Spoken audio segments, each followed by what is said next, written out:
Muchas gracias. Hoy nos visita el magíster Pedro Danilo Ponciano Núñez de la Universidad del Valle de Guatemala. Danilo es licenciado en Educación Física en Deportes y Recreación de la Universidad de San Carlos de Guatemala y tiene una educación en posgrado que incluye una especialización en entrenamiento deportivo en el programa internacional de la Universidad de Leipzig en Alemania. Tiene una maestría en Deportes y Estudios Olímpicos con premio a la medalla de plata por la mejor investigación en la Universidad de Tsukuba, en Japón, bajo la dirección del doctor Alexis Liras y el sensei Hisashi Sanada. Además ha representado como estudiante del posgrado en la Academia Olímpica a su país, a Guatemala, en Grecia. Danilo es actualmente director nacional de carreras especializadas en educación física, deportes y recreación de la Universidad del Valle de Guatemala. Tiene experiencia en el cargo de coordinador de investigación científica de la Confederación Autónoma de Guatemala y actualmente es doctorando del segundo año en Educación, Deporte, Salud de la Universidad de Vigo, en España, bajo la supervisación de nuestra amiga, la doctora María José Martínez Patiño. Sus intereses académicos actualmente son la psicología social, el desarrollo cognitivo de la juventud, los estudios olímpicos y la alfabetización física y en salud. Bueno, hoy vamos a tratar un tema que yo podría decir que tiene mucho que ver con el nombre de nuestras reuniones, de Mens Fervida, y también de lo que la educación de lo físico ha sido una preocupación del ser humano desde el principio de los tiempos hasta la actualidad. Y diseñar cómo el deporte puede entender a todo el mundo y a su sociedad a través de las bondades e influencias positivas es un desvelo de los seres humanos. En tiempos de Pierre de Coubertin y de Jigoro Kano, las escuelas de gimnasia estaban orientadas con fines utilitarios, y para ambos resultaba lógico tomar como base los ejemplos del pasado, considerar la preparación bélica, pero sin descuidar los valores que conformaban los códigos de comportamiento y el espíritu de entrega, y sin descuidar el equilibrio indispensable para su abordaje pedagógico. ¿Cómo se desarrollará esta conferencia? En un puente que hoy presentamos entre Oriente y Occidente, existen para nosotros paisajes tan similares que al principio y al final nos hace difícil situarnos y decir cuál es uno y cuál es el otro. Si yo dijera si se trata de Pierre de Coubertin o se trata de Jigoro Kano, quizá algunos tuvieran algunas de las respuestas. Pero fíjense, el liderazgo demostrado por sus logros contra todo tipo de dificultades y limitaciones. La confianza irrestricta en la juventud y en la educación. La innovación de sus propuestas deportivas. La creación de deportes y disciplinas de combate como homenaje al espíritu del guerrero ancestral. La exploración de sistemas educativos extranjeros. El cambio de paradigma educativo que ocasionaron y también su ideario. El protagonismo extraordinario conferido a la juventud como un aporte al futuro humano. Esto es justamente a lo que llamamos la relación entre la mens fervida y el espíritu indomable. Nuestro distinguido conferencista ha preparado hoy una serie de propuestas con fundamento académico y desarrollo formal, que nos acercará todavía más a entender el valor de Pierre de Coubertin y que le daba en encontrar a sus compañeros de camino, sus camaradas, quienes lo ayudaron a promover y difundir, sobre todo a superar las enormes dificultades de la empresa olímpica. Estimado maestro y querido miembro del CLEC de Guatemala, el podio es suyo. Muy buenas tardes a todos. Realmente es un gusto y un honor estar presente aquí ante tanto conocimiento en el mundo olímpico. Realmente no esperaba pues tener a tan distinguidos huéspedes el día de hoy acá. Una experiencia totalmente nueva para mí. Me siento muy honrado de haber sido tomado en cuenta y pues espero que a través en el transcurso de nuestra mens fervida del día de hoy, específicamente dedicada a Jigoro Kano y a Pierre de Coubertin, podamos compartir impresiones y enriquecernos los unos con los otros de la vida de estos dos grandes maestros que de una forma u otra han influenciado nuestras vidas. En este momento, pues quisiera solicitarlo por la oportunidad, si no hay otro preámbulo, de poder compartir pantalla desde mis dos dispositivos. Estoy teniendo un poquito de problema con otra computadora, pero estoy acá transmitiendo desde otra para que podamos compartir. Bueno, Danilo, ya puedes compartir cuando quieras.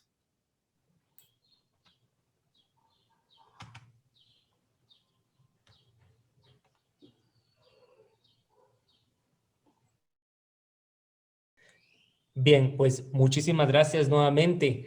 El día de hoy pues he titulado la charla como Pierre de Coubertin y Jigoro Kano, el puente olímpico entre Oriente y Occidente, el cual está dirigido por mi persona el día de hoy. Un gusto saludarles nuevamente. Primero que todo quisiera como que romper el hielo y dar a conocer un poquito la idea de lo que vengo a presentar el día de hoy. Es para mí un gran gusto el poder compartir con el Centro Latinoamericano de Estudios Coubertinianos y también en representación de la Universidad del Valle de Guatemala. ¿Y por qué he agregado a mi universidad? Porque siento de que generar un sentido de pertenencia en la vida y en el lugar en donde estamos es de suma importancia, ¿verdad? Y entonces he decidido empezar a crear esa conexión desde ahí, desde cómo he llegado hasta este momento a la posición donde estoy como director de la Universidad del Valle de Guatemala. Y todo parte de estos dos grandes individuos, tanto de Jigoro Kano como de Pierre de Coubertin. Y realmente, permítanme comentarles que durante mi joven carrera como investigador y académico, siempre he sentido una gran curiosidad de aprender y obtener evidencia sobre cómo explicar las cosas que suceden a mi alrededor. Siempre tratando de encontrar números, de encontrar evidencia, de tratar de llegar a las personas realmente con una serie de resultados que nos permitan realmente discutir las cosas. Sin embargo, hoy vengo con una idea totalmente diferente o con una iniciativa diferente y que parte de esa gran admiración por ese hombre que me dio la oportunidad de cambiar mi vida, como les comentaba, porque gracias a él pude cursar mi maestría en Deportes y Estudios Olímpicos en la Universidad de Tsukuba, en Japón. Quizá algunos de ustedes han escuchado de la Universidad de Tsukuba, mejor conocida como la Universidad de las Ciencias del Japón, y de la cantidad de iniciativas académicas que esta universidad tiene. Y fue Jigoro Kano realmente, y quizá a muchos les parezca interesante pensar cómo es esto posible. Entonces, el día de hoy voy a invitarles a entender esa razón, sin olvidar, claro, que también es gracias a Pierre de Coubertin y de cómo estos dos líderes se cruzaron el uno con el otro, compartiendo tantas cosas en común que hoy vamos a poder discutir de una forma u otra.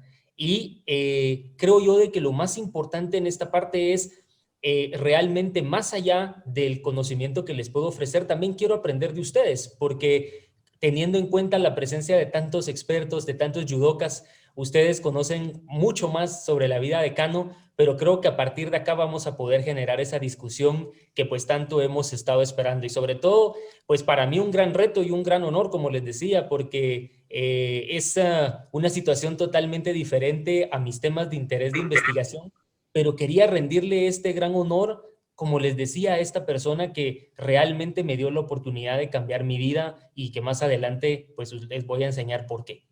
Muy bien, en ese sentido, primero, como lo he descrito en el título de mi presentación, he creado este puente que ustedes pueden observar en pantalla.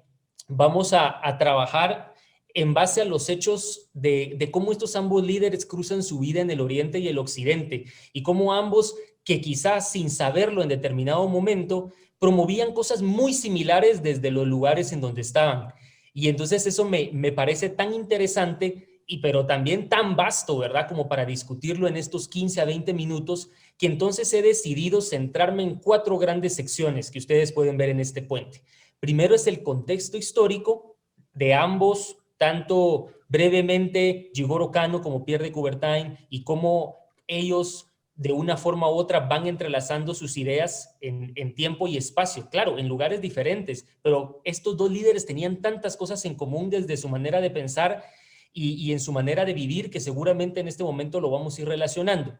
Segundo, voy a trabajar lo que es la pedagogía y el deporte, cómo estos dos se integraban de una manera u otra en esta parte y cuál fue su contribución desde ambos, desde su punto y su vida. Luego voy a hablar un poco de la vida olímpica, cómo es que ellos se encuentran y qué sucede a partir de 1912 en los Juegos Olímpicos de Estocolmo. Y finalmente voy a hablar un poco del legado, de lo que ellos nos han dejado y cómo es que ese legado hoy se traslada hacia nuestra realidad.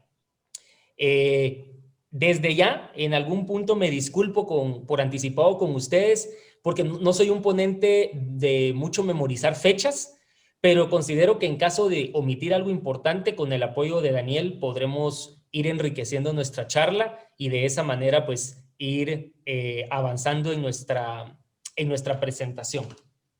Muy bien. Pues hablemos primeramente en esta primera diapositiva del origen de ambos, ¿no? Empezamos nuestra historia en la ciudad de Mikage. Permítanme un segundito, por favor. Ahí estamos, disculpen. Empezamos nuestra historia en la ciudad de Mikage, actualmente Kobe. Ahí nacería el 10 de diciembre, 28 de octubre del calendario lunar, 1860, Jigoro Kano. Es importante explicar que él provenía de una importante familia por el lado de su madre, Hirosaku Mareshiba Kano, y tomó el apellido de su padre, ya que su padre pues no pertenecía a la nobleza. En ese momento, posteriormente, la madre de Kano enferma y en 1870 Kano y su padre se mudan a Tokio, porque su padre pensó que al ir a la capital Jigoro Kano podría recibir una mejor preparación para sobresalir en el futuro. Y en ese momento, por el otro lado, tenemos a Pierre de Coubertin, que nace en París, Francia, el 1 de enero de 1863. También familia francesa, la familia de los Coubertin, ligada a la monarquía gala desde 1471. Y entonces podemos empezar creando esa relación que de una forma u otra, tanto Coubertin y Kano provenían de familias con descendencia de la nobleza, ¿verdad? Y entonces, claramente ambos, de alguna forma u otra, empezamos a crear esa relación en que tenían oportunidad de poder, en base a sus experiencias de vida y su contexto, de poder prepararse, ¿verdad? Y es así como luego de esto, llegamos a la siguiente diapositiva, que es cuando Jigoro Kano empieza a estudiar, luego de llegar a Tokio, la literatura de los clásicos chinos y a la vez clases de inglés con profesores extranjeros. Esto lo empezó a hacer él en la academia Seitatsu Shokohu y fue, digamos, ese primer acercamiento sin relacionarlo directamente entre Jigoro Kano y el occidente, ¿no? Realmente fue a través de la importancia de lo que pasaría en esta academia y es donde también entra sumamente importante la presencia de los modelos de rol y de las personas que influyen en nuestras vidas. Y en esa academia, en la Seitatsu Shokohu, conoce a Keido. Keido era un profesor el cual trabajaba en esta institución y que impulsaba a sus estudiantes entendiendo la necesidad de conocer la cultura del occidente y aprender de ella. En ese momento, Kano continúa con su preparación y se gradúa en 1875 de la Escuela Nacional de Lenguajes Extranjeros e ingresa a la Universidad Imperial de Tokio. En esa universidad, Kano inicia a estudiar en el departamento de literatura y comienza a especializarse en esas dos áreas, en la literatura, en las ciencias políticas y en la economía. Por el otro lado, si vemos en la parte de abajo de nuestra presentación, tenemos a Pierre de Coubertin, que sabemos, y ustedes son más conocedores, muchos de ustedes, que tras estudiar un año en, creo que se pronuncia así, me disculparán, Vaugirard College, pasa 6 años como alumno en una institución dirigida por los jesuitas, que fue la Escuela de San Ignacio, y Posteriormente, en ese tiempo, en 1878 y 1879 aproximadamente, conoce al padre Caron, quien también fue, de alguna manera, alguien que influyó en la vida de Coubertin. El mismo Coubertin expresa que el padre Caron no fue literalmente alguien que lo instruyera en el deporte, pero que lo inspiró a entender y a querer conocer más el entorno al conocimiento de lo que es el helenismo.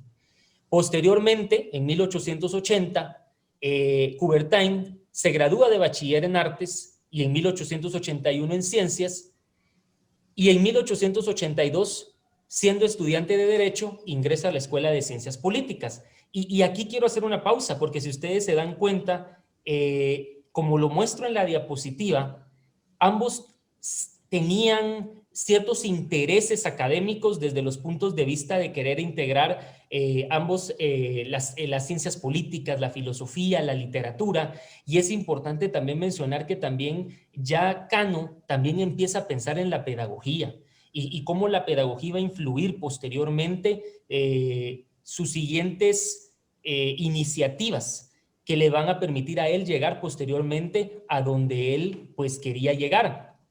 Y también es importante mencionar ahí, ¿verdad? Como les mencionaba, la importancia de las personas que nos suceden en nuestras vidas. Siempre hemos hablado, y lo hablábamos anteriormente en otra charla con Nelson, sobre esa necesidad de tener un maestro o modelo de rol que directa o indirectamente puede marcar realmente tu manera de pensar y cómo puedes ir cambiando unas cosas con otras. Continuando con nuestra presentación, posteriormente, pues Kano funda la escuela de Jiu-Jitsu y también conoce al maestro Fukuda. Kano, al iniciar por primera vez la práctica en las escuelas de Jiu-Jitsu, empezó con el estilo Tenshin Shinjo, con el maestro Fukuda. Kano posteriormente continuó esa formación con el maestro Masatomo Iso y luego en el dojo Kito, dirigido por el maestro Kubo. Es importante mencionar que en ese momento Kano también decide continuar con sus estudios de posgrado e ingresa en un departamento de filosofía para estudiar ciencias estéticas y también la moral. Pero en ese momento tanto fue su vocación pedagógica que lo impulsa a fundar dos escuelas. Una es el Kobukan, que era para la enseñanza del idioma inglés, y la Kanojuku, una escuela preparatoria que su finalidad era formar integralmente el carácter de los niños que vivían internos en ella. Es importante también definir que en el caminar de la vida de Kano, cuando se estableció el Kodokan Judo, siendo él el presidente durante 56 años, no solo su enfoque estuvo caracterizado por enseñar este arte marcial y desarrollar buenos atletas, sino también como una herramienta para educar. Y fue él mismo el que expresaba que el judo no es únicamente una disciplina para ser seguida en el dojo, sino una forma efectiva de educar en nuestra sociedad. Entonces entendemos que el judo puede ser definido como un arte marcial formulado por Jigoro Kano, basado en la reformulación y adaptación de varias ideas clásicas del sistema de Jiu-Jitsu, así como de sus propias ideas filosóficas. En ese sentido, ustedes sabrán, los que ya pues han estado más tiempo en judo y conocen más de eso, que Kano excluyó diversas técnicas que pudieran ser peligrosas. Tal como se menciona en la literatura, Kano pues eliminó lo que serían los candados a las piernas y los golpes que pudieran dañar permanentemente a los participantes o quisiera que las cosas se salieran de control.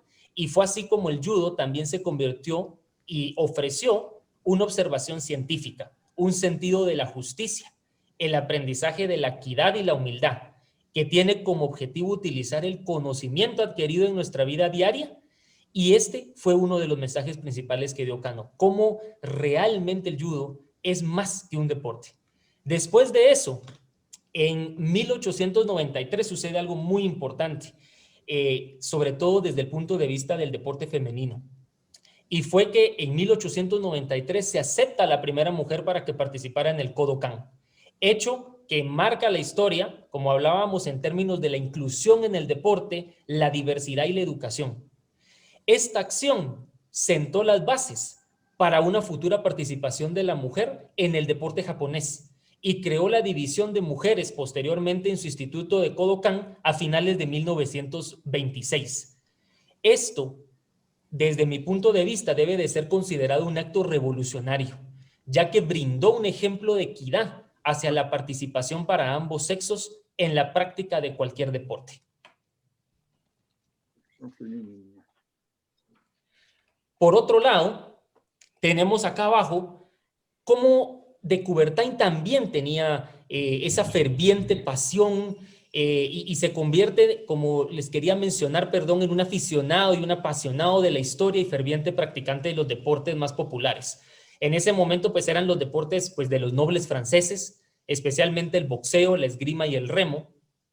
Y también de Coubertin tenía, pues, este contexto histórico de realmente que el deporte fuera practicado para todos. Tenía esa idea, tal como lo menciona una de las obras conocidas como Notes sur il Angleterre, si lo pronuncio bien, si no me corrigen luego, en 1872, en donde también de Coubertin estaba inspirado, como vamos a profundizar más, por esa educación inglesa, ¿no? Inclusive tiene una parte de uno de sus escritos en donde dice: en nuestra casa la adolescencia se vive de forma enfermiza, dentro de una campana de vidrio. En Inglaterra los chicos viven al aire libre, no se sienten secuestrados y pueden frecuentar constantemente los prados, los ríos y los bosques. El adolescente necesita un movimiento constante. Es contranatural obligarlo a convertirse en un estricto cerebro, en un sedentario culo de silla. Y es porque realmente también tanto de Coubertin como Jigoro Kano entendían ese poder del deporte para la inclusión social, que posteriormente, pues, lamentablemente en el contexto histórico en donde estaba de Coubertin, pues no se permitiera la participación femenina en la competencia, pero de Coubertin lo tenía claro también, que el deporte para todos y la práctica de la actividad física era un componente importante en la formación integral de los individuos, ¿no? De los que practican el deporte. Entonces podemos darnos cuenta de cómo históricamente estos individuos desde su origen, tanto Jigoro Kano como Pierre de Coubertin empiezan a relacionarse los unos con los otros, comienzan a relacionar de alguna forma sus ideas sin conocerse, pero tenían una visión muy similar de la función del deporte. No solo el deporte como competencia, sino el deporte como un componente educativo, como lo vamos a ver pues más adelante. Acá les comparto una pequeña imagen sobre Jigoro Kano y Pierre de Coubertin, ambos en su juventud, en su relación con la práctica deportiva. Y aproximadamente, de acuerdo a los registros académicos de donde he tomado estas fotos, ambos tenían aproximadamente entre 30 a 31 años. Pierre de Coubertin quizá en ese momento 30 años y Jigoro Kano 31, 32. Entonces, pueden darse cuenta que inclusive sus épocas eran muy similares. De hecho, pues prácticamente pues, vivían en un mismo siglo, en una misma temporalidad. Vamos a regresar ahora hacia el puente. Hemos concluido el breve resumen de lo que sería el contexto histórico. Ahora vamos a empezar a hablar un poco acerca de lo que es su rol en la pedagogía y el deporte. Solo permítanme un momento porque tengo aquí mis notas para no omitir datos importantes que nos puedan servir. Ok, un segundito, por favor. Perfecto. Bueno, lo primero que tenemos que entender es cómo inicia su rol tanto en la pedagogía como en esta parte fundamental de lo que es el deporte para educar. Primero que todo, entendiendo que ambos tuvieron proyectos diferentes, visiones diferentes en lugares diferentes.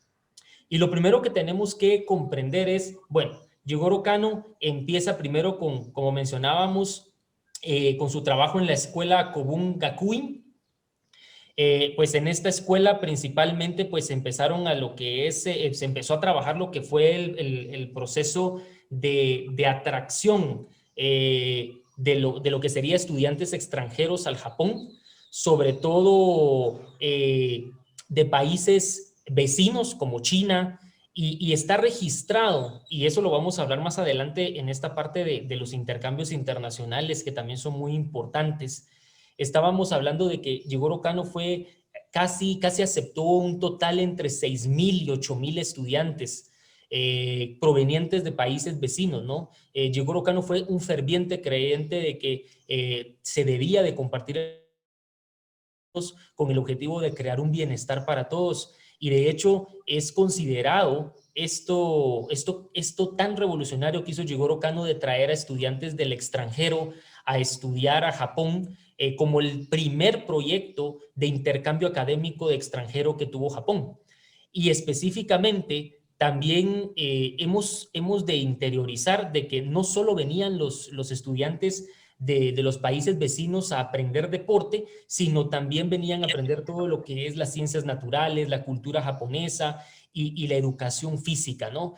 Realmente Jigoro Kano, cuando estábamos en Japón, nos explicaba a nosotros Sanada Sensei, que uno de los principales objetivos de Kano fue justamente eso, que realmente él interiorizó y pudo observar que la educación física en países vecinos pues era un poco deficiente, pero él también aceptó que también los mismos estudiantes extranjeros aprendían muy rápido y eso también pues ayudó muchísimo a poder mejorar el nivel académico de los participantes. Esto justamente empezó en 1896. En 1898, justamente también se vuelve obligatorio la enseñanza del judo y el kendo en la Escuela Normal Superior de Tokio, que hoy por hoy esa Escuela Normal Superior de Tokio, pues su versión actual se convierte en la Universidad de Tsukuba, ¿verdad? Donde actualmente pues todavía sigue siendo parte fundamental y obligatoria. Entonces, sí es muy importante resaltar eso, ¿no? Porque al final, pues, Jigoro Kano lo que hablaba era de la máxima eficiencia con mínimo esfuerzo, bienestar mutuo y beneficio. Eso era lo que él promovía a través de ese componente deportivo y pedagógico. Y por el otro lado, tenemos a un Pierre de Coubertin que, como ya hablábamos con la frase anterior, estaba pues muy interesado en cómo mejorar esa educación física y esa formación, ¿verdad? En Francia, luego de esas grandes derrotas que tuvieron los franceses. Y fue en ese momento en donde, pues en 1800, permítanme un segundo, en 1883, Coubertin pues viaja a Inglaterra como parte de un proceso de observación y pues ahí es donde pues se refleja su admiración por Thomas Arnold. Pues que también estaba a cargo en ese momento de la redacción de currículums deportivos en Inglaterra, si mal no recuerdo específicamente de lo que es el rugby, y luego, de manera posterior, pues viaja a los Estados Unidos, donde pues claramente Coubertin queda impresionado por el desarrollo físico y la educación del carácter que tienen el currículum deportivo en ese momento que tenía pues los Estados Unidos. ¿Qué provoca estas dos experiencias que tuvo de Coubertin a nivel de la pedagogía y el deporte? Pues posiblemente, pues muchos dirán, bueno, tal vez la parte fundamental es el revivir los Juegos Olímpicos modernos, pero también Coubertin explicó y también creo que interiorizó 4 elementos fundamentales. Uno es que para que todas las personas tengan acceso a una buena actividad física de calidad, la educación física y el deporte, primero tenemos que tener esas condiciones, ¿no? Y él hablaba de 4 condiciones: la motivación, la facilidad de admisión, que fuera económicamente moderado y deporte para toda la vida. En resumen, lo que quiero decir aquí es de Coubertin aspiraba a que las personas tuvieran ese deseo de practicar la actividad física y el deporte, que realmente quisieran poder venir y poder desarrollar sus capacidades físicas, pero al mismo tiempo que fuera accesible, que fuera fácil para todas las personas poder llegar a él, que fuera moderado económicamente. ¿Qué quiere decir esto? Que todas las personas, pues independientemente de su estrato social, tuvieran la oportunidad de poder tener acceso a esto con un pago módico, y el deporte para toda la vida, ¿no? Que realmente pues es un tema que a mí me apasiona mucho hoy, que es la alfabetización en salud y la alfabetización física, que es justamente eso, el deporte para toda la vida, que los individuos interioricen la necesidad de practicar deporte para siempre, ¿no? Que sean realmente activos en donde ellos estén. Acá les presento una fotografía que pues Sanada Sensei tuvo la oportunidad de compartirnos, en donde está Jigoro Kano con la primera delegación china que llegó a estudiar en ese momento a lo que era antiguamente la Escuela Normal Superior de Tokio. También durante ese periodo podemos resaltar que empiezan también a celebrarse festivales deportivos. Y también importante también mencionar en ese momento que pues fue un proceso de verdad muy impresionante de intercambio que se sigue reflejando hoy por hoy dentro de la Universidad de Tsukuba, donde actualmente es la universidad que más extranjeros recibe para poder llevar a cabo sus estudios pues superiores y también pues de posgrado. Entonces es importante mencionar esto. Acá tenemos a Pierre de Coubertin con Thomas Arnold, fuente de motivación que pues de acuerdo a Nauli Binder pues es una de las razones por las cuales el renacimiento de los Juegos Olímpicos modernos pues es un suceso pedagógico o tiene un motivo pedagógico por esa gran admiración que de Coubertin tomó de Thomas Arnold y el viaje a los Estados Unidos, ¿verdad? Que ya habíamos mencionado. Bien, ya hemos hablado del contexto histórico, de la pedagogía y el deporte, y pues ahora vamos a llegar a la vida olímpica. Bueno, comenzamos entonces. Bueno, primero que todo,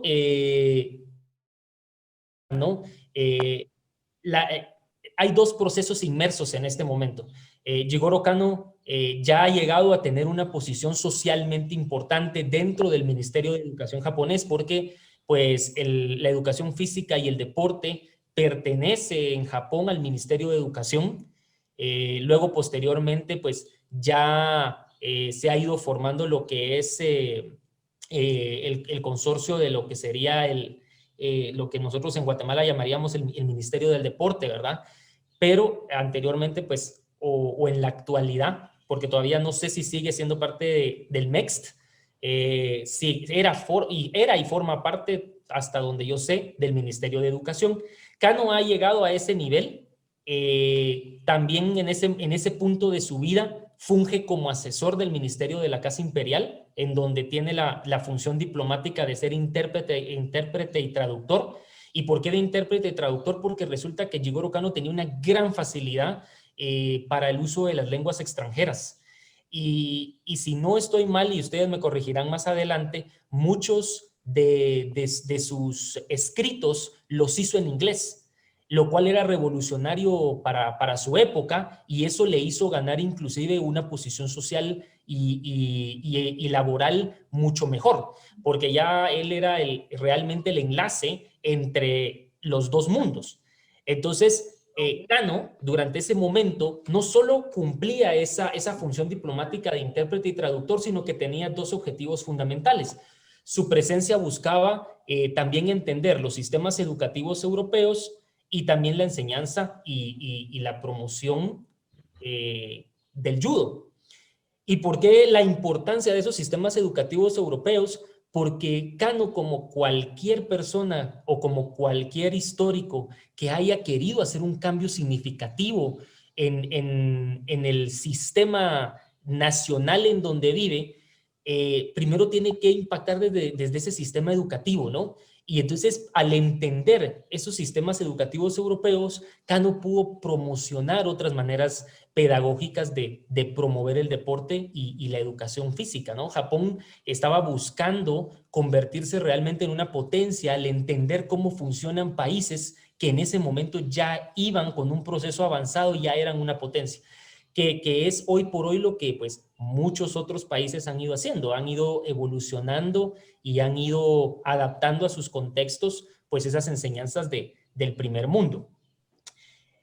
¿Cómo se enlaza con Pierre de Coubertin? Muy brevemente, pues bueno, Coubertin pues menciona claramente de que parte importante de todo era saber si Japón iba a participar en los Juegos Olímpicos de Estocolmo.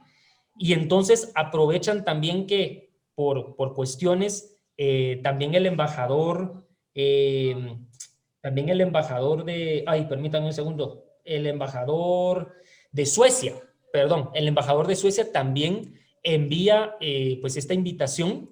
Su nombre era Christian Hellström, del Comité Olímpico Sueco, y en ese momento pues se le recomienda directamente también a de Coubertin que al contactar a Kano, pues en esa sesión del Comité Olímpico Internacional en donde se pudiera realmente también nombrar a Jigoro Kano como el primer miembro del Comité Olímpico Internacional de Asia, ¿verdad? Estratégicamente, tomando en cuenta pues su potencial y su presencia pues que él tenía ya dentro de Japón, y también la potencia que pues en Japón significaba en ese momento. Entonces, en ese momento, Jigoro Kano, al saber de que tiene que formar pues una pequeña delegación para poder asistir a los Juegos Olímpicos, pues decide hacer una clasificatoria, pero pues lamentablemente los atletas de Japón en ese momento no contaban con los recursos económicos, pero pues logra conseguir fondos para poder llevar a dos atletas, como fueron Yahiko Mishima en pista y Shizo Kanaguri en maratón. Ninguno de los dos ganó medalla, pero fue la primera presencia que tuvo como tal Japón en unos Juegos Olímpicos. Y Jigoro Kano también fue muy inteligente, porque Japón, el gobierno no quería dar el dinero para que pudieran ir a participar, entonces utilizó pues una muestra de nacionalismo al ir y explicar que la YMCA de Shanghái específicamente iba a mandar pues una delegación a estos juegos, y Jigoro Kano va y les dice, bueno, miren, no podemos dejar que ¿cómo van a creer ustedes que los chinos van a ser mejores que nosotros? Entonces, pues él toma esa iniciativa y pues logra de esa manera pues convencer para poder llevar a hacerlo, para poder llegar a participar. Entonces, en 1912, en los Juegos Olímpicos de Estocolmo, pues Coubertin llega como jefe de misión. Esto también después de donde conoce a Pierre de Coubertin por primera vez, se hacen muy buenos amigos de acuerdo a la revisión de la literatura y empiezan a convivir de cierta manera. Para Japón, esto inicia una serie de eventos muy importantes, como lo fue, por ejemplo, en 1916, que entendiendo la necesidad de seguir preparando atletas, se funda el Departamento de Educación Física de la Escuela Normal Superior de Tokio. En 1920, Coubertin nuevamente se encuentra con Jigoro Kano en los Juegos Olímpicos de Antwerp. Ahí también se aprovecha Jigoro Kano para poder promover el judo en Europa después de los Juegos. Y en 1922 se establece la asociación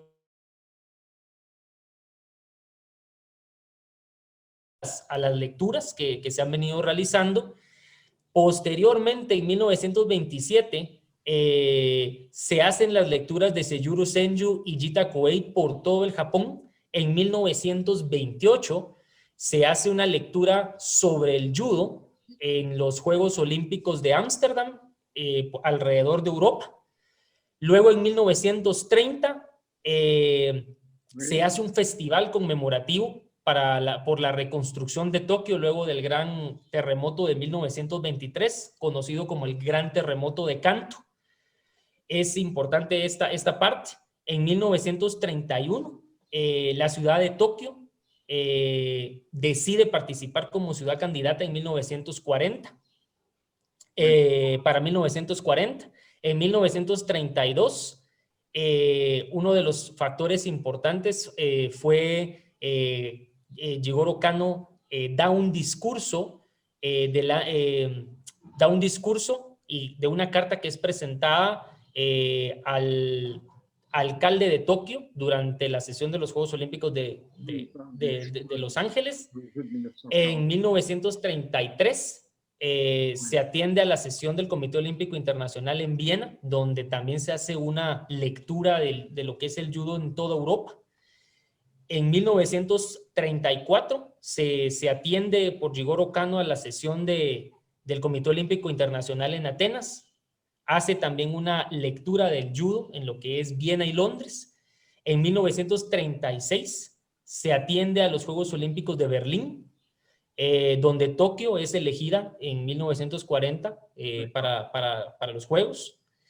En 1938, pues se reconfirma, ¿verdad?, el esfuerzo de Tokio para ser los Juegos Olímpicos de verano y Sapporo en el invierno. Y así fue como, pues, Kano fue desarrollándose por ese lado. O sea, después de la reunión con de Coubertin en esos Juegos Olímpicos de Estocolmo, pues, en base a todos esos esfuerzos que pues ya les he mencionado, en base pues a ciertas fechas históricas que he seleccionado, se retornó y buscó, ¿verdad? La búsqueda de esos Juegos Olímpicos. Importante, ¿verdad? Cómo se relacionan unos con otros. Bueno, desde el lado de lo que fue de Coubertin y su relación con Kano, como hablábamos, ¿verdad? Se reencontraron en esos Juegos Olímpicos de Antwerp.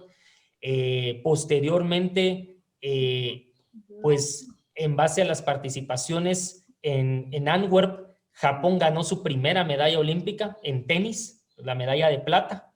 Luego en los Juegos Olímpicos de Ámsterdam tenemos la presencia de Mikio Oda, quien se convierte el primer asiático en ganar una medalla de oro, y también Kinue Hitomi, que se convierte en la primera atleta femenina olímpica japonesa que ganó una medalla. Y así posteriormente, pues en 1937, después de todo esto que se va enlazando, pues tenemos pues la muerte de Pierre de Coubertin, la confirmación de los Juegos Olímpicos de Tokio 1964 y los Juegos de Invierno de Sapporo, y pues posteriormente pues la muerte de Jigoro Kano, ¿verdad? Que al final pues esta es como que esa línea de tiempo de sucesos que ocurrieron entre lo que fue la vida olímpica, de la relación que tuvieron el uno y el otro. Bueno, para llegar al final, ¿cuáles han sido pues esos legados que nos han dejado y que compartían en común? Bueno, creo que en base a lo que he podido leer, a lo que he podido estudiar, a lo que he podido comprender y lo que seguro vamos a discutir y enriquecer, es que primero ambos compartían una visión hacia el desarrollo humano y lo deportivo, concebían el deporte hacia la formación integral de los individuos, que realmente pues sea un individuo con un balance mente, cuerpo y espíritu, que es sumamente valioso, y sobre todo que el deporte se convirtiera en ese tipo de ecosistema o en ese espacio en donde también se genere progreso para la sociedad, que el deporte sea un medio para poder alcanzar ese desarrollo. También tenían eso de compartir reformas educativas que enfatizaron la inteligencia, la virtud y el cuerpo, que justamente, como hablábamos en algún momento, ambos compartieron similaridades en su pensamiento acerca de la pedagogía, en la necesidad de revolucionar los sistemas educativos de sus países para promover ese desarrollo humano y deportivo que realmente fuera sostenible en tiempo y espacio. También el deporte para todos, que realmente todas las personas pues tengan un acceso libre al deporte, a la práctica de la actividad física. Entendían ambos de que la actividad física y expresada a través de la forma del deporte, sea a través del judo, sea de cualquier otro deporte que se practique, pues tenía esa capacidad de mejorar sobre todo la calidad de vida, ¿no? Y que los deportistas pues fueran también un ejemplo de vida para el resto de la población. La cooperación internacional, el internacionalismo inmerso en ambos, en sus pensamientos. Jigoro Kano, desde el punto de vista de la academia y desde su vida, al aceptar a todos estos estudiantes que han tenido la oportunidad de poder entender y vivir esa realidad en Japón, no solo del judo, sino también de la academia a través de la historia, porque pues el legado de él sigue siendo tangible, ¿no? O sea, realmente lo que se ha hecho es transformarlo, ¿verdad? Pasó de una escuela superior a una universidad que actualmente sigue formando cientos de profesionales para el mundo, que van desde el deporte hasta el otro lado, la internacionalización en la visión de Coubertin de entender que los juegos eran un espacio de ese intercambio cultural en donde las naciones pueden encontrarse, donde los atletas son los mejores embajadores del movimiento, de esos espacios que genera el deporte tan ricos en información que realmente podemos explotar, y finalmente que fueron pioneros y líderes del movimiento olímpico en el este y el occidente, cada uno desde su punto de vista y cada uno desde su vida. Pierre de Coubertin, quien inició su propia visión a través del renacimiento de los Juegos Olímpicos modernos desde Europa, y Kano, que es quien, sin llamarlo, como diría Sanada Sensei, movimiento olímpico, también buscaba lo mismo, estaba haciendo lo mismo sin llamarlo de esa manera, desde otro punto de vista, claro, y desde otra realidad, pero ahí es donde converge realmente los pensamientos filosóficos de ambos, en donde realmente pueden darse cuenta de que estaban en la misma sintonía, podríamos decirlo de esa manera, estaban en una misma sintonía, en una misma opinión, en una misma fuerza, y entonces, y que más adelante, pues al encontrarse Kano con de Coubertin, se dieron cuenta de que pues realmente tenían esa visión del uso del deporte para alcanzar no solo ese objetivo de competición, sino también ese sentido de nación, de desarrollo, y que se ha hecho muy importante. Aquí les dejo pues 2 fotografías finales respecto a ese legado. Ambas son estatuas que están en Japón.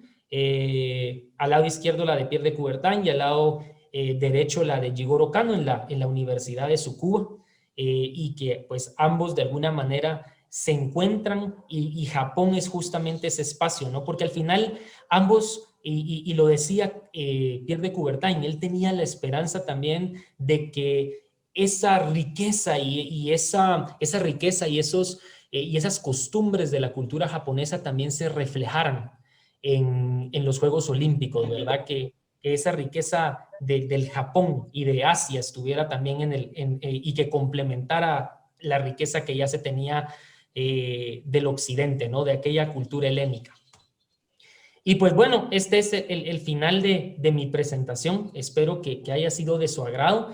Esta es una fotografía final del legado de Jigoro Kano hoy.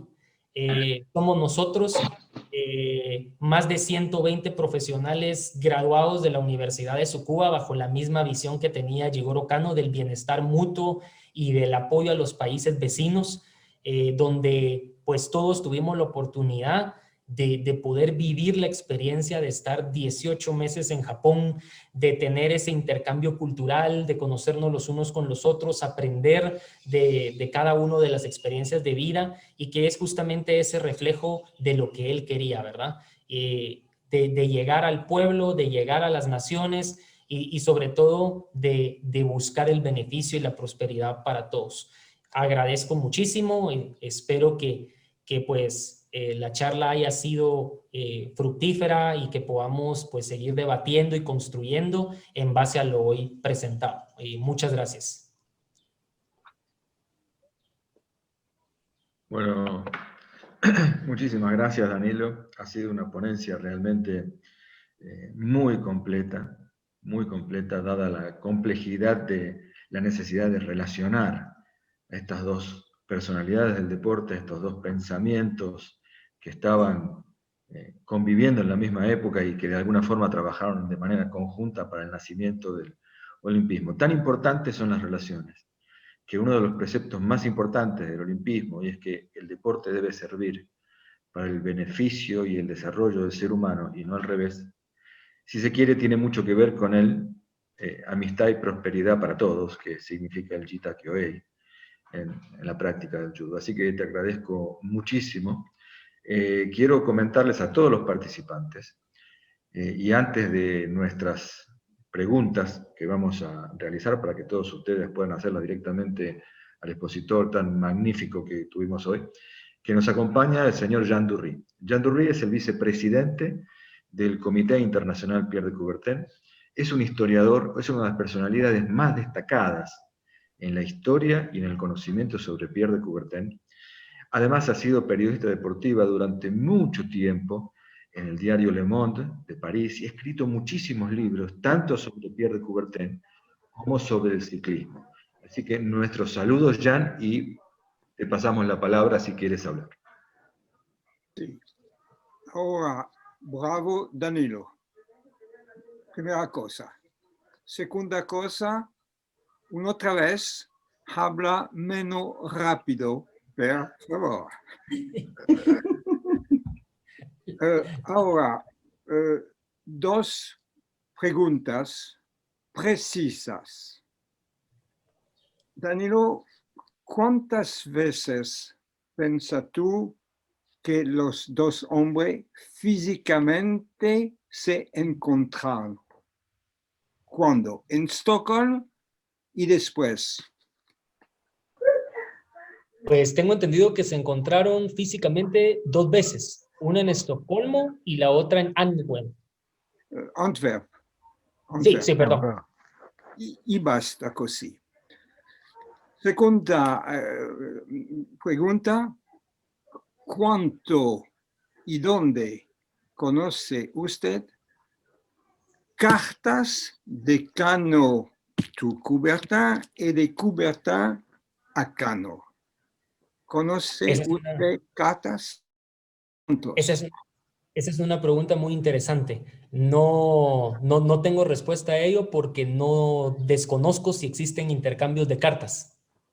Sí, y la cosa que me interesa, al Kodokan Archivas parece que no tiene alguna carta del uno al otro.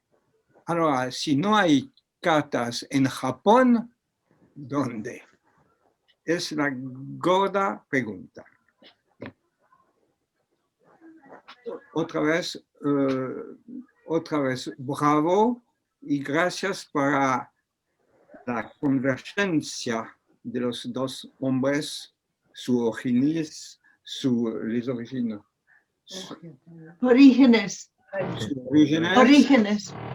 sus preocupaciones y sus vidas.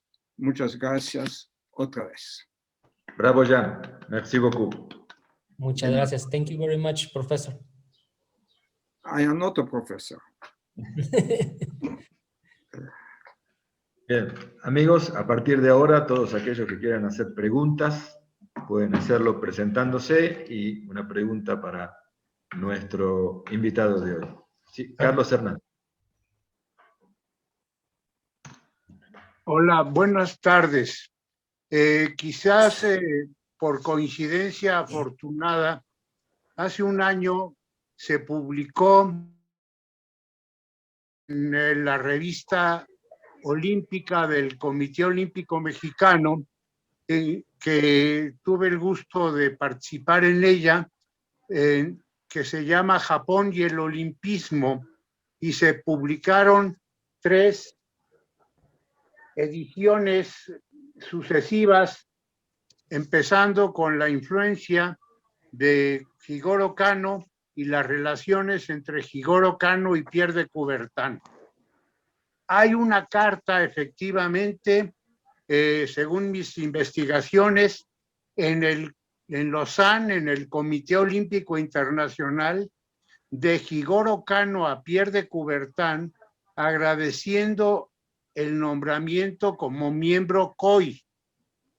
Esa es la investigación que yo he hecho al respecto, pero más temas sobre las relaciones entre Jigoro Kano y Pierre de Coubertin, seguramente hubo más entrevistas, puesto que al ser miembro COI asistían a las reuniones seguramente, y ahí podían haber tenido la oportunidad en las reuniones del Comité Olímpico Internacional de platicar más. Quizás investigando en Lausanne, en los archivos del Comité Olímpico Internacional, se puedan encontrar más cartas relacionadas entre unos y otros. Eso es mi observación y permítame, antes de despedirme, felicitar a Danilo Ponciano por esta brillante disertación. Felicidades. Muchísimas gracias. Solo para agregar, creo que es muy importante, cuando nosotros estuvimos estudiando en la Universidad de Tsukuba, Sanada Sensei nos habló que sí existen muchos antecedentes, pero que lamentablemente, pues la mayoría están escritos en japonés. Entonces, creo que también ha limitado mucho el poder tener acceso a la información histórica, porque mucho de lo escrito, pues claramente, pues está en este idioma, y creo que sería muy valioso, pues en un futuro, pues poder entrevistar a Sanada Sensei y poder realmente inclusive profundizar mucho más en este apasionante tema, ¿verdad? Que él conoce también y que seguro pues habrá mucha más información en la biblioteca de la Universidad de Tsukuba, ¿verdad? Que pues es donde habrá muchos registros históricos al respecto, ¿verdad?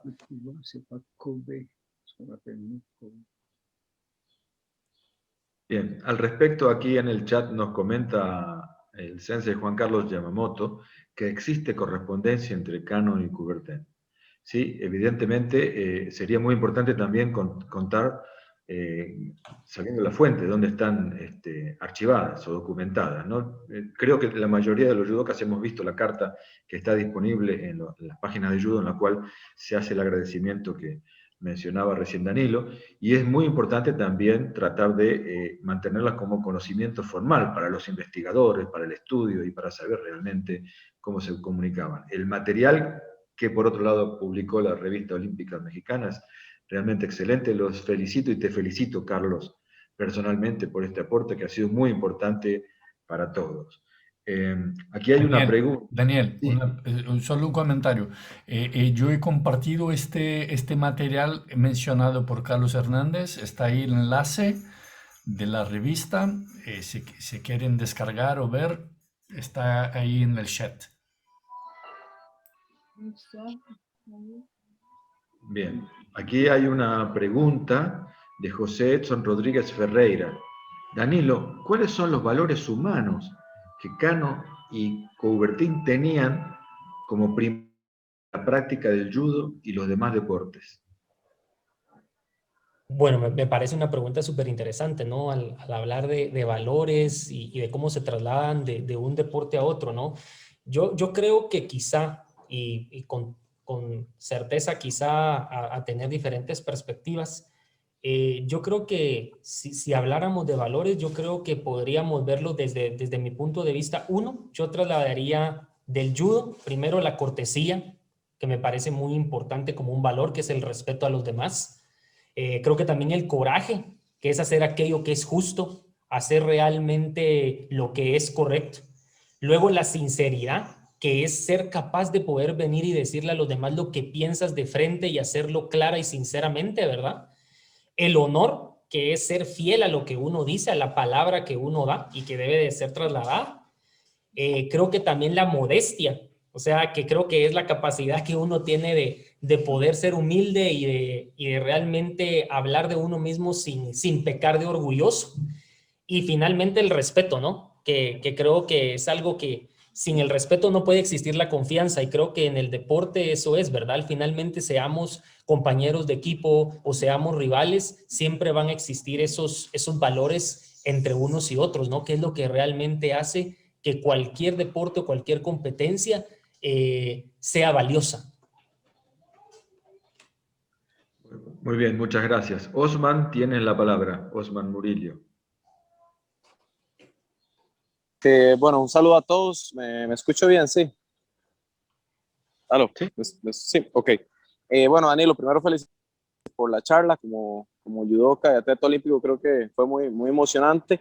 Quisiera que ahondaras un poco más en la relación entre la alfabetización física, que es un tema que me interesa mucho actualmente, este movimiento educativo basado en el movimiento humano, y los principios educativos que tanto tenían Jigoro Kano como Pierre de Coubertin, y cómo se pueden aplicar en este nuevo sistema educativo físico que es la alfabetización, que lo mencionaste bastante bien.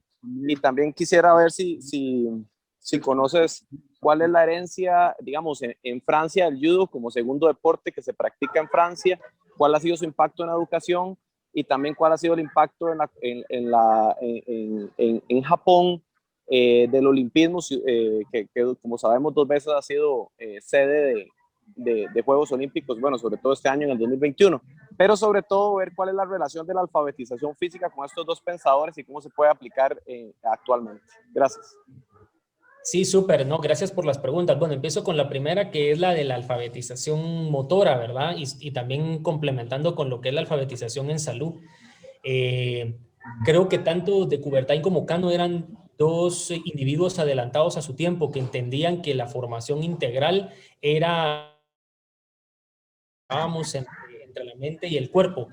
Y es justamente de lo que estamos más necesitados hoy. Vivimos en una actualidad en donde las enfermedades crónicas no transmisibles, como el sedentarismo, la obesidad y el acceso también a las instalaciones deportivas en muchos países se ha convertido en un privilegio. Al hablar de alfabetización en salud y alfabetización motora, estamos hablando de cómo educamos al niño desde el primer momento en que tiene contacto con la actividad física y cómo hacemos que realmente pues ellos desarrollen la capacidad de poder avanzar en sus habilidades motrices y con el objetivo principal de una cosa, que es que sea un individuo competente de practicar actividad física para toda la vida. Que sea en el alto rendimiento o que sea fuera de él, sea un individuo que sea capaz de poder encontrar que en el deporte y la actividad física es un estilo de vida que promueve la salud, y que promueve pues otros beneficios. Además, muy importante, hoy hablamos del concepto de alfabetización en salud, que es cómo prevenimos a los niños, jóvenes y adultos respecto a la práctica de ciertas actividades que pueden dañarlos de una forma u otra, ¿no? Y cuando combinamos esto, justamente llegamos a esa educación integral que tanto promovían tanto Cano como de Coubertin, ¿no? Entendiendo realmente que la actividad física es un componente para todos y que nos permite pues realmente alcanzar otros objetivos sociales más amplios, ¿no? Como la salud, la educación, etcétera. Para la segunda pregunta de lo que es cómo se ha desarrollado el olimpismo en Japón desde que fueron sede de los Juegos Olímpicos, Japón es un país que desde ese momento, y voy a poner el ejemplo de Sanada Sensei. Sanada Sensei dice de que cuando llegaron los Juegos Olímpicos a Japón, específicamente a Tokio, se empezaron con los programas de educación olímpica y que él se apasiona por ese tema producto de esos folletos y de esas actividades que hacían conmemorativas a esos Juegos Olímpicos. Y así sucesivamente, pues, en ese sentido el olimpismo se ha desarrollado bastante fuerte allá, tienen programas muy específicos para ello. La Universidad de Tsukuba justamente coordina un programa en el cual se hace educación olímpica en las escuelas de los distritos de Tokio previamente a los Juegos Olímpicos. Yo tuve la oportunidad de formar parte de ello. Tuve que ir a dar una intervención a través del OVEP, de Olympic Values Educational Program. Fuimos directamente a 2 escuelas en Japón a hacer actividades con ellos de educación olímpica. Y así sucesivamente, pues lo veo bastante fuerte. Y claro, que pues, la Universidad de Tsukuba pues, se convierte, ¿verdad?, en la sede, literalmente, del nacimiento como tal de esta área, ¿no? Con tu pregunta respecto a Francia, pues no voy a mentir, porque creo que estaría deshonrando los valores que acabo de decir hace un momento. Y no quiero inventarme nada que no conozca, porque no lo conozco en sí, nunca he estado en Francia ni me he involucrado en esa manera, pero me pareció muy interesante y me gustaría averiguar más de ello, ¿verdad? No me gustaría meterme a hablar cosas que no son, sino realmente de lo que sí conozco y creo que puede aportar, ¿verdad? Bueno, para aportar un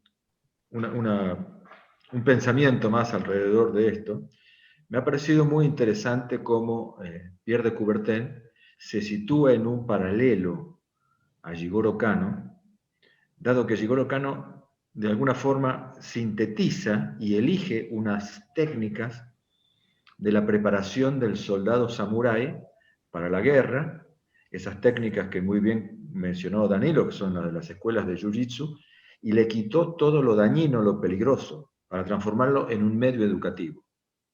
Un medio educativo, una filosofía práctica de vida. Y Pierre de Coubertin, por otro lado, en ocasión de la realización de los primeros Juegos Olímpicos de Atenas 1896, junto con sus amigos, en particular con Michel Breal, idean una prueba que es un homenaje al soldado de maratón, llamado justamente la prueba de la carrera de maratón. Pero no solamente eso, sino que también en la historia, a partir del año 1912, en los Juegos de Estocolmo, Pierre de Coubertin idea otro deporte de combate, que es el pentatlón moderno, que es una versión moderna y actual, para principios del siglo XX, de las 5 disciplinas que tiene que desarrollar un soldado, como la desarrollaban el pentatlón tradicional los antiguos griegos. O sea que Pierre de Coubertin también está creando, si no un arte marcial, un deporte de combate. Hasta aquí ha llegado el paralelo entre estos hombres, que son realmente muy significativos para el desarrollo de nuestro deporte actual y para muchos de nosotros, para todos nosotros, una forma de ver a la vida y a la filosofía de vida en forma práctica. ¿Alguna otra pregunta de los miembros? Por favor, levanten la mano, pueden hacer uso del micrófono. Alberto Moro.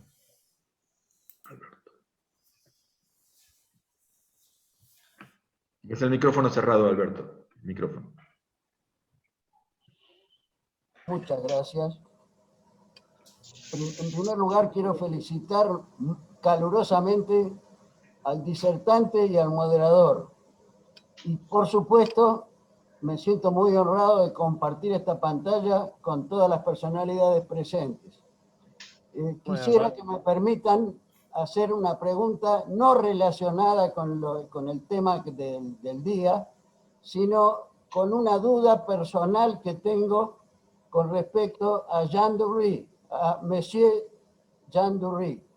Yo creo haber hablado con él en una oportunidad en el Congreso, Reunión Mundial de Directores de Museos del Deporte, realizada en el Museo Olímpico en 1992.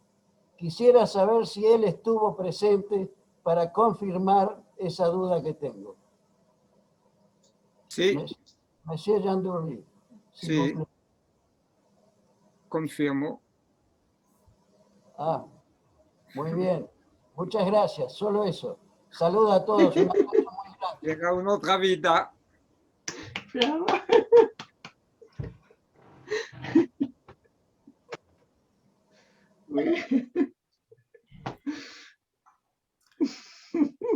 Daniel, ahí hay Juan Chong y con la palabra ahora. Adelante, por favor, Juan. Hola, muy buenas tardes a todos. Muchas gracias, Danilo, por esta magistral ponencia. Muchas gracias a todos por convocar a esta reunión que es tan relevante, ¿no? Considerando el contexto que tenemos en este año, bueno, el año pasado, con los Juegos de Tokio 2021, la figura de Jigoro Kano recobra una importancia trascendental y muy importante, ¿no? Inclusive la propia vida de Kano Sensei formaba la base de la filosofía del judo, ¿no? Que quiere decir literalmente en español el camino de la flexibilidad, ¿no? Y en este sentido, la significancia tiene que ver con esta filosofía que está detrás, la capacidad de adaptarse, de innovar, de evaluar riesgos, de aprenderse a caer y levantarse, como todo en la vida, ¿no? Entonces, además que está en completa sintonía con el concepto de educación que tenían tanto Pierre de Coubertin como Jigoro Kano, como una actividad intelectual, moral y física, ¿no? Entonces eso me parece súper importante e interesante de analizar también. La pregunta y el comentario que va para Danilo, y comparto con él también este gusto de poder haber sido parte de esta misma promoción, de esta iniciativa que tenía Tokio 2020 para poder convocar a personas de todo el mundo a educarse, el estilo japonés, de cómo ellos organizan unos juegos, por ejemplo, conocer de la filosofía japonesa para poder compartirla, ¿no? Por el simple beneficio de que el mundo conozca de esto y que pueda aprender de ello también. Así que me siento eternamente agradecido también con el pueblo de Japón. Entonces, mi pregunta va dirigida hacia el concepto de legado que nos deja el olimpismo o nos deja en unos Juegos Olímpicos, particularmente el concepto del legado inmaterial. Que es el conocimiento que se traspasa de una generación a otra y que se comparte con todo el mundo, como lo hicimos nosotros, tanto Danilo como mi persona. ¿Cuál crees, Danilo, que es el concepto que tiene el pueblo japonés, inspirado en la figura de Jigoro Kano, sobre el legado inmaterial del olimpismo y de los Juegos Olímpicos, que tal vez aquí en América Latina no le damos tanta importancia como tal vez si lo hacen por allá? Gracias. Muchísimas gracias, Juan. Un gusto de saludarte. Realmente, literalmente, hermanos de viaje durante todo ese proceso ahí en la Universidad de Tsukuba. Y de verdad, un honor que estés aquí también. Yo creo que toda esta parte del legado inmaterial se refleja directamente en la manera de pensar de ellos, ¿no? ¿Qué necesidad tiene el pueblo japonés de llevar a un grupo de personas a capacitarse y adquirir conocimientos respecto a ciencia, deporte, cultura? Pues realmente, pues cualquiera se preguntaría, ¿qué necesidad tiene? Pero realmente es como mencionabas, ¿no? La filosofía inmersa que ha dejado la figura de Jigoro Kano se ve reflejada desde el mismísimo momento en que la Universidad de Tsukuba, que es realmente la identidad original de donde Jigoro Kano parte, sigue promoviendo este tipo de intercambios, ¿no? Respetando ese legado y ese entendimiento que él tenía, que el bienestar mutuo es lo más importante, ¿no? Él también decía, bienestar para mi pueblo es bienestar para mí. Y entendiendo esa parte, es que realmente creo yo de que la parte del legado intangible para América Latina aún es necesario profundizar en ello, ¿no? Creo que en muchas ocasiones los latinoamericanos pecamos del llamado egoísmo, cosa que en algún momento, pues, en Japón, pues, puede ser que lo experimentáramos o no de una forma u otra, pero no es tan tangible como en América Latina, ¿no? En muchas ocasiones el egoísmo de muchas personas, del querer que otros no aprendan, de querer transferir conocimientos, de querer generar emprendimientos, de crear ecosistemas de innovación entre un país y otro. Creo que realmente esa es una de las principales dificultades del por qué el legado intangible en América Latina es tan difícil de construir.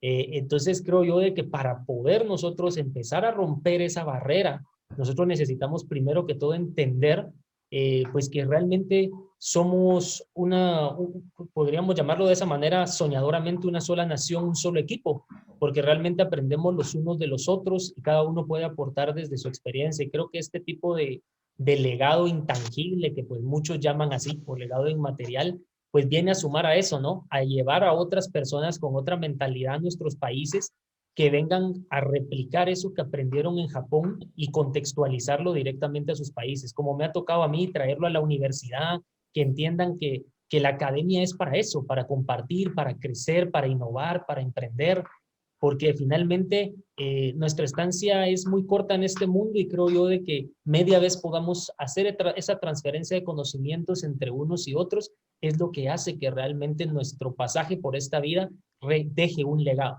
Eso es lo que opino yo respecto a la pregunta que nos hacía, ¿verdad?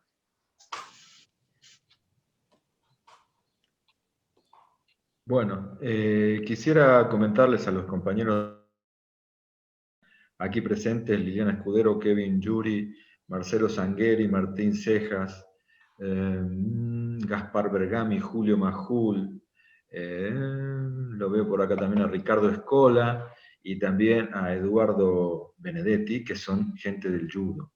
Pero particularmente hay dos grupos de personas. Martín Cejas y Ángel Ríos son alumnos míos, y aquí está presente Héctor Zubillaga desde las Islas Canarias, que es el hijo de mi primer profesor. Saludos. Muy bien. Bravo, Héctor.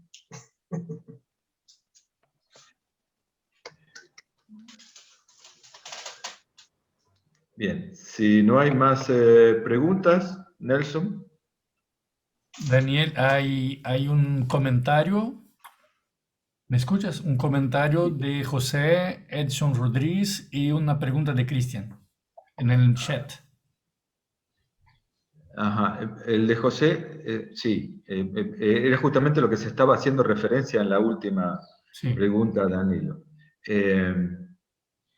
Y aquí hay una pregunta de Christian Kerr. Pierre de Coubertin es llamado el ilustre desconocido por Conrado Durantes. En ese sentido, ¿cómo ve el legado y los impactos del trabajo de Coubertin y Cano en América Latina?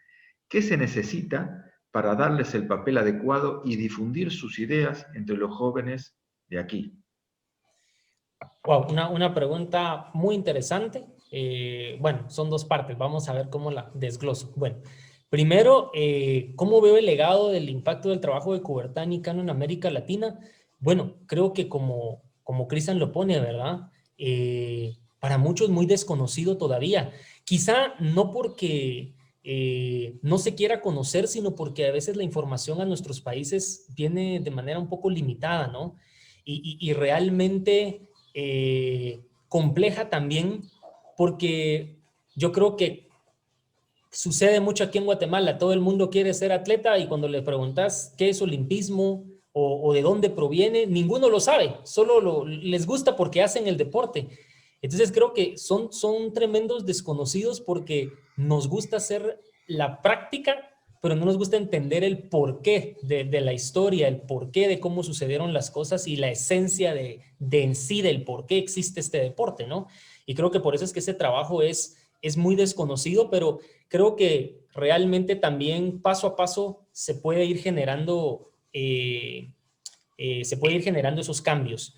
Ahora, ¿qué se necesita para darles el papel adecuado y difundir sus ideas entre los jóvenes aquí en América Latina? Bueno, yo lo veo en 3 niveles. Lo vería en un nivel micro, un meso y un macro.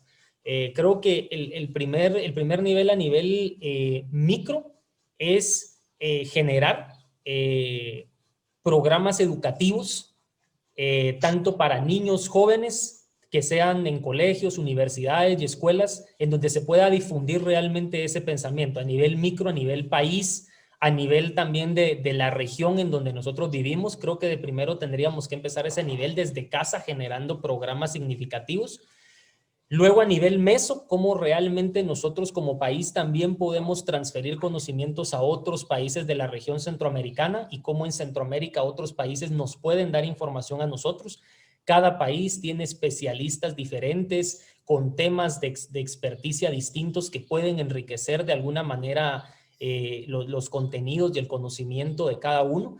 Y a nivel macro, cómo nosotros a nivel de Latinoamérica podemos generar también y unir sinergias con el objetivo de poder difundir ese trabajo. ¿Cómo podemos nosotros crear colaboraciones significativas? No proyectos que tengan una duración de 2, 3 semanas, luego desaparecen, sino realmente cómo generamos un impacto significativo, ¿no? Proyectos que duren realmente 1, 2, 3 años, en donde realmente luego podamos medir cuál ha sido el impacto de ese trabajo, de esas uniones de sinergias que se tienen, ¿verdad?, entre países con el objetivo de difundir ese trabajo entre los jóvenes, ¿verdad? Cada país tiene contextos y retos diferentes y definitivamente creo que eso enriquecería muchísimo el tipo de estudios, el tipo de intervenciones y la información que podamos obtener. Creo que ese sería mi aporte.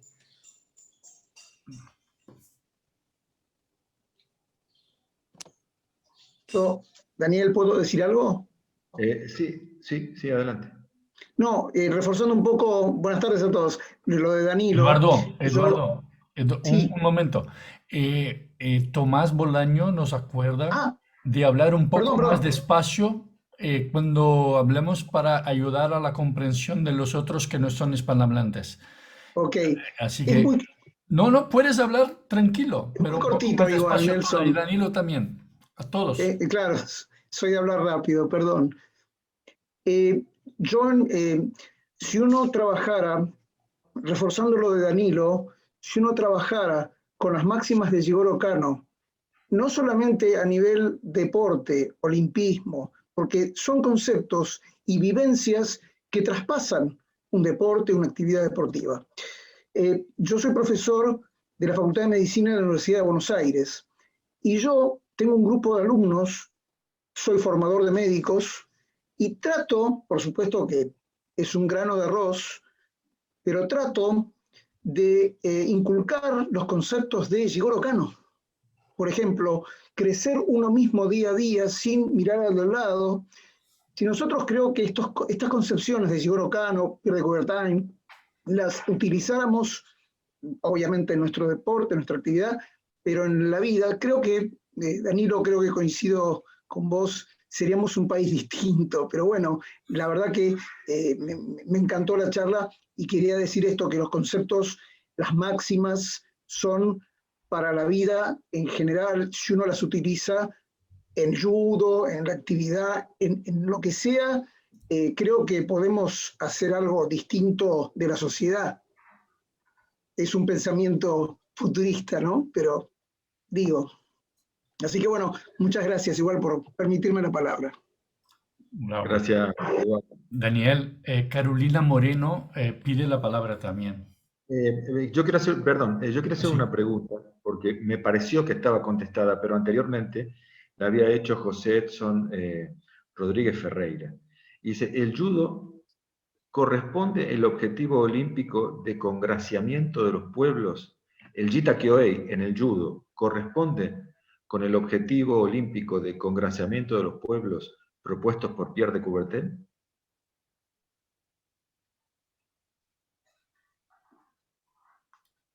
Creo que la pregunta es para ti, Danilo. Bueno, en este caso sí me gustaría pedir un poco de ayuda. Tal vez ahí Daniel pudiera aportarme un poquito. Sí, el tema es que el Jita Kyoei para todos es el deseo de bienestar y prosperidad mutua a través de la práctica del judo. Esto los judokas lo vivimos porque nunca hay un rol definido y único, sino que los dos practican, los dos tiran, los dos caen, se comparten los avances en los roles que se prestan durante la práctica. Pero este beneficio de la práctica del judo tiene que ver evidentemente con la mejora del bienestar individual y también del bienestar grupal en el dojo, en el lugar de práctica, y también con el bienestar social. En esto es muy importante hacer referencia a una de las preguntas anteriores, porque Francia es el país con la mayor cantidad de practicantes de judo, lo mismo que Brasil, por la enorme cantidad de inmigrantes japoneses, más que nada al sur de Brasil. Así que esto es un concepto que se comparte. Estando bien, uno que practica judo, practican todos. El judo es un deporte familiar, pueden practicar en cualquier edad, con cualquier condición física, ¿sí? Y obviamente cada uno de acuerdo a sus posibilidades. Cualquiera que pueda dar un saltito puede hacer judo. Esto tiene que ver con el hecho de el congraciamiento de los pueblos. Yo entiendo como el beneficio o el desarrollo de los pueblos en la dimensión de el deporte para todos es realmente un indicador de bienestar social, de bienestar individual, grupal y social en la comunidad. Por lo tanto, ese deseo de que todas las personas, todos los deportes, todas las naciones practiquen un deporte sin discriminación y también un deporte que pueda ser practicado de una forma íntegra por cualquier estrato social, buscando no solamente el campeón y el alto rendimiento, sino el deportista all around, que decía Pierre de Coubertin, el deportista completo, que sepa nadar, que sepa escalar, que sepa jugar en equipo, que sepa hacer gimnasia. Eso es realmente un objetivo para desarrollo individual y para darle definitivamente interés a la trilogía del cuerpo, la mente y el espíritu, que aquí están siempre presentes y omnipresentes en estas dos personalidades. Íbamos con Nelson, recordame. Daniel, había pasado una pregunta de Laura Dering. Carolina también quiere hacer uso de la palabra y después Ricardo Pereira. Como ya tengo la pregunta de Laura, la llevo ahora mismo. Y después Jean-Louis pide la palabra también. ¿No? Así, de acuerdo. Digo adiós. Así. Merci beaucoup. Un placer tenerlo con nosotros. Gracias, Jean. Gracias, Jean. Bravo todos. Y gracias. Muchas gracias, Jean-Louis. Para mí fue un honor estar aquí con usted. Bueno, no, la pregunta de Laura es, Buenas tardes. Primero comenta, buenas tardes a todos. Me encantó la presentación. Me parece que hoy en día muchos intercambios son por la competitividad, no para que los países puedan ayudarse. Es más para ver cómo ser mejor deportivamente que los otros países. Y cada vez hay menos importancia a la pedagogía del deporte, la salud, el bienestar. ¿Cómo podemos hacer con que el legado de ellos sea utilizado para seguir rumbo al desarrollo humano?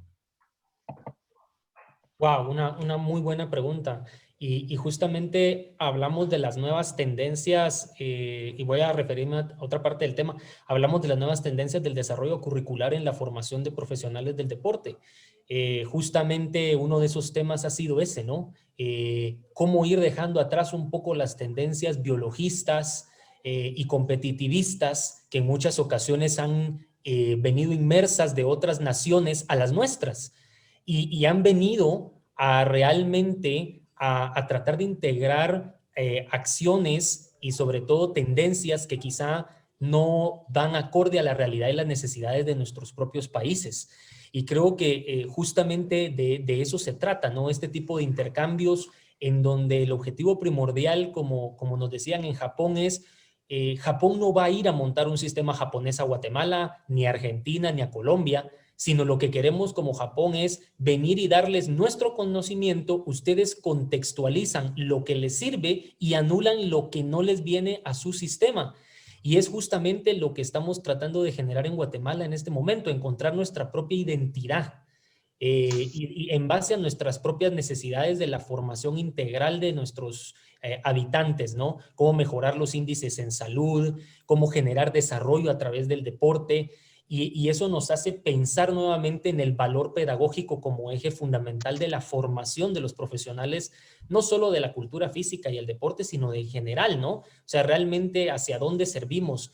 En muchas ocasiones servimos hacia los intereses de un solo sector y olvidamos los intereses de nuestra necesidad como país. Y es lo que creo que estos intercambios nos permiten interiorizar, como el que vivimos con Juan Chong, ¿verdad? Nos permitió interiorizar realmente que nosotros debemos de responder a las necesidades de nuestro país como nación, cuáles son las necesidades de la nación y no venir y solo enfatizar el área de la competitividad, ¿verdad? Para terminar mi intervención en esta pregunta es como sucede en Guatemala y se invierten millones de quetzales en los atletas y solo hemos ganado una medalla olímpica en toda nuestra historia. Y somos uno de los países que tenemos el 3% del presupuesto anual de la nación para el desarrollo del deporte y la educación física y la recreación en el país. Y entonces tenemos que volver a replantear justamente eso, regresar a valorar ese componente educativo que posteriormente nos permita luego formar deportistas, tener desarrollo, pero lo primero, formación integral, calidad de vida y desarrollo de la nación. Daniel, creo que primero en la orden, Carolina, después Ricardo, después esta pregunta que está ahí y Elvira. Bueno, felicitarte primero al profesor Danilo y la moderación de Daniel. Y tengo una curiosidad, Danilo, acerca de la ascensión de Japón en el medallero en las ediciones de los Juegos Olímpicos. A partir de los Juegos Olímpicos de verano, en 56, Japón estuvo entre los 10 primeros y después fue tercero y así fue. Jigoro Kano, ¿tuvo algún impacto, alguna influencia en Japón estar entre los 3 primeros de los Juegos Olímpicos en los aspectos de las medallas? Definitivamente tiene una relación, no directamente. Como ustedes saben, Japón al principio pues tuvo la presencia de Alemania como parte del proceso de su formación deportiva, ¿no? Hubo mucha metodología del entrenamiento deportivo que vino de Alemania y ellos pues adaptaron mucho, ¿verdad? De lo que ellos pues les aportaron.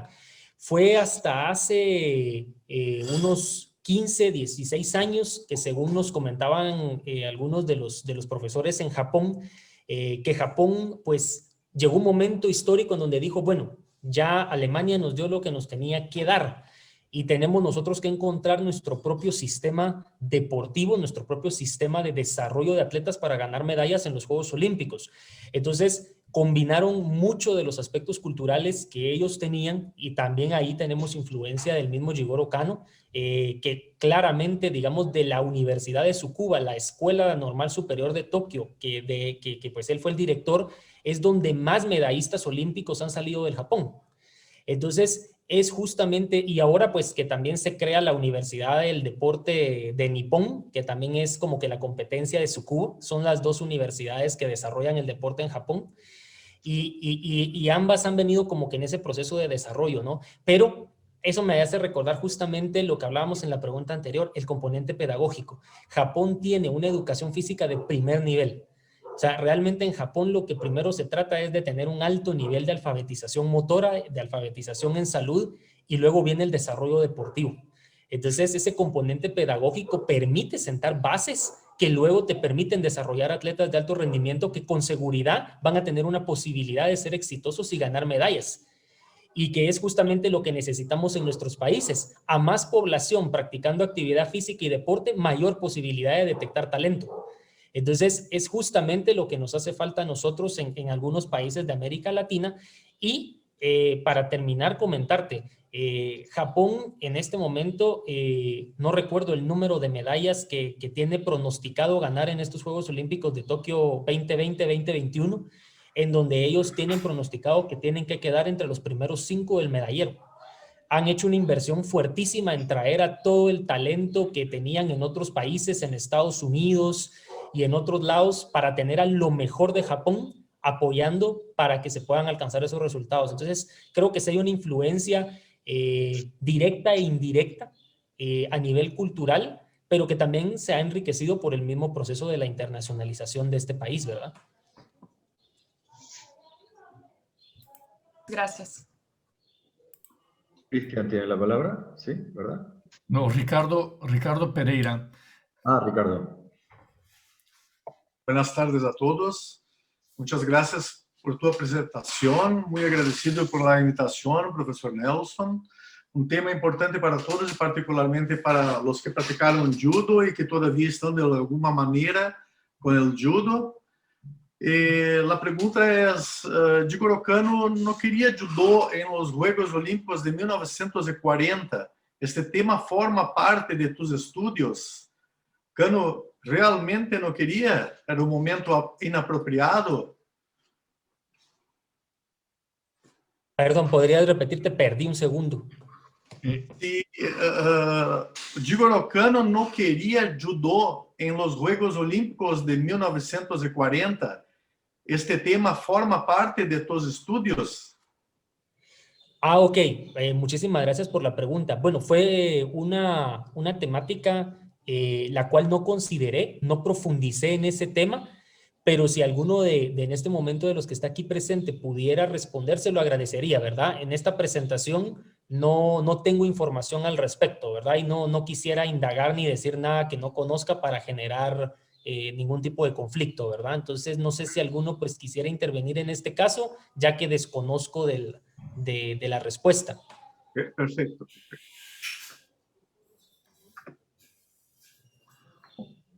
Yo tampoco sé esta respuesta, no conozco, pero es interesante buscar, ¿eh? Porque sería de alguna manera contradictorio.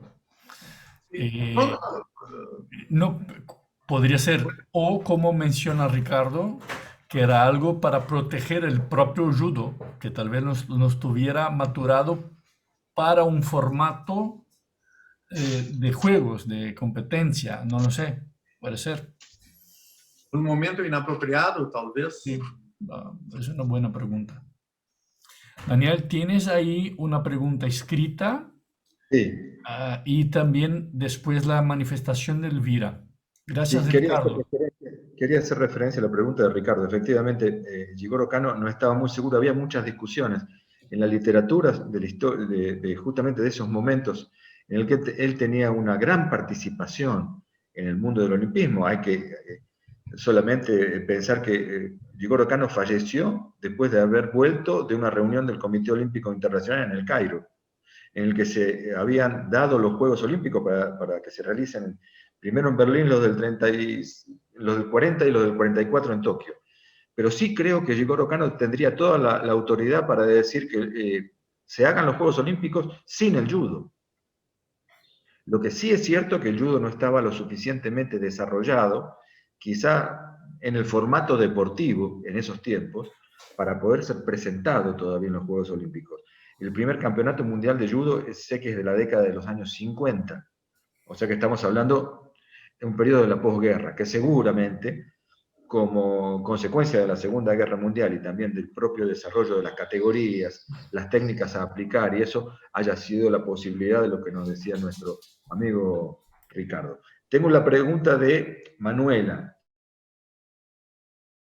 De hace mucho me ha interesado la influencia del olimpismo y los ideales de Pierre de Coubertin, no solo en el deporte, sino también en la educación, en el arte y otros. Sin embargo, considero que existe poco desarrollo en el tema administrativo.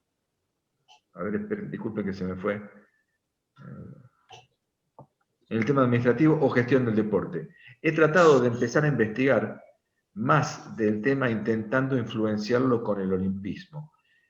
Y esto quisiera preguntar, ¿cuáles serían los principios fundamentales del olimpismo que se implementarían para ser un gran líder de gestión o administración deportiva y seguir esparciendo este gran ideal humano, deportivo y educativo? Muy buena pregunta. Y creo que desde la parte de la administración deportiva y la gerencia, sí existe una persona que ha trabajado eso, que ha logrado hacer un aproximamiento desde el área administrativa y la gerencia.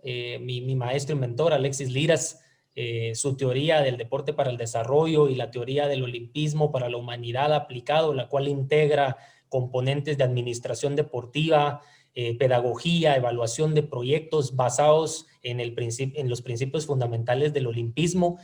Y creo que la base fundamental de lo que creo que de manera resumida necesitaría un líder para aplicar el olimpismo en su vida es primero tener una gran capacidad de adaptación y ser flexible al cambio y sobre todo ayudar a los demás a llegar a ser la mejor versión de ellos mismos. Yo creo que eso es fundamental. Yo creo que un líder que vive bajo los principios del olimpismo tiene que ser capaz de poder incentivar a otros y sobre todo de impregnar en ellos la necesidad de llegar a ser la mejor versión de ellos mismos, la necesidad de querer innovar, de querer cambiar, de respetar las opiniones de los demás, de hacer las cosas con excelencia, de tener esa capacidad de empatía, de poder entender que todos pensamos diferente, pero de esa misma manera enriquecemos lo que hacemos los unos de los otros. Entonces creo que un verdadero líder olímpico es aquel que es capaz de sacar lo mejor de las personas que lo rodean. No todo tiene que tratar con conciencia. Pues el doctor Liras ahí habla claramente de conciencia, de cuáles son los componentes administrativos basados en olimpismo, pero también podemos hablar de esa parte humana, ¿no? Que en muchas ocasiones le hace falta a los gerentes y administradores deportivos de cualquier institución. Creo que se nos olvida eso, que trabajamos con seres humanos y que esos seres humanos necesitan suena así un poco cursi, pero de ese amor y respeto para llegar a ser lo mejor que ellos quieran llegar a ser. Bien. Bueno, le vamos a dar la palabra a nuestro miembro de honor, que es Elvira Ramini. Muchas gracias. Yo he aprendido mucho. Ha sido una conferencia y unas preguntas y respuestas de gran calidad. Muchísimas gracias. Me siento más rica hoy. Una pregunta. Sabemos que Coubertin es un gran desconocido. ¿Cuál es la consideración de Kano en su país y en los países vecinos? ¿Es también alguien desconocido? Muy buena pregunta. Digamos, de mi experiencia vívida de haber estado los 18 meses en Japón, de haber podido compartir de primera mano la cultura japonesa y de poder haber estado involucrado en tantas cosas allá, no es un desconocido. realmente los programas de educación olímpica que se manejan allá muy bien establecidos, que van desde la primaria hasta la secundaria, a nivel universitario, también con los cursos de estudios olímpicos y paralímpicos que se ofrecen. Realmente yo sí veo esa infusión de la vida de Coubertin y de Kano en Japón. Y más ahora, creo que han hecho esfuerzos muy significativos para que realmente se logre alcanzar la meta que es, como hablábamos con Juan Chong, no se trata de los grandes edificios y de las grandes instalaciones deportivas que al final pues se quedan o se van, sino se trata de cuántas personas impactaste de manera positiva en la vida a través de estas experiencias y que permiten que de alguna manera u otra, gente como yo, que pues nos estamos tratando de formar en conocimientos sobre Jigoro Kano y sobre Pierre de Coubertin, nos emocionemos por querer saber más. A veces siempre he creído que lo que necesitamos es una huella positiva en nuestras vidas para poder iniciar un cambio, y creo que ese gran desconocido ya no es tan desconocido desde que el pueblo japonés pues permite que otros nos eduquemos y que repliquemos lo que sabemos con otras personas, y de esa manera hacemos que el legado de Coubertin y de Kano pues perdure, que realmente se vea en tiempo y espacio, ¿verdad? Y que nunca desaparezca. Yo creo que eso es mi respuesta y mi contribución. Muchas gracias. Muchas gracias. Bien. Nelson, ¿tiene la palabra? Vamos al cierre, ya que estamos adelantados de la hora.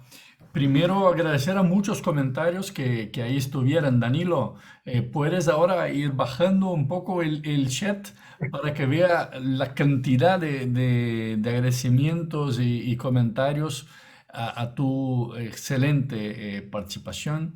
Y también personalmente te agradezco a esta oferta que hiciste al final del año pasado o principio de este año, y te comentaba, bueno, creo que esta oferta puede ser una excelente propuesta para Mensfervida. Y aquí estamos, después de estos meses, ¿no? Aquí estamos en la séptima edición de Mensfervida, con temas siempre muy relevantes y con la posibilidad de tener grandes invitados como tú. Así que de mi parte, en nombre del Centro Latinoamericano de Estudios Coubertinianos, agradezco tu participación, tu compartir, ¿no? Y la presencia de gente tan apasionada, no solo por Jigoro Kano, por el judo, por el deporte, por la posibilidad de vernos más y más el deporte como una herramienta de desarrollo humano.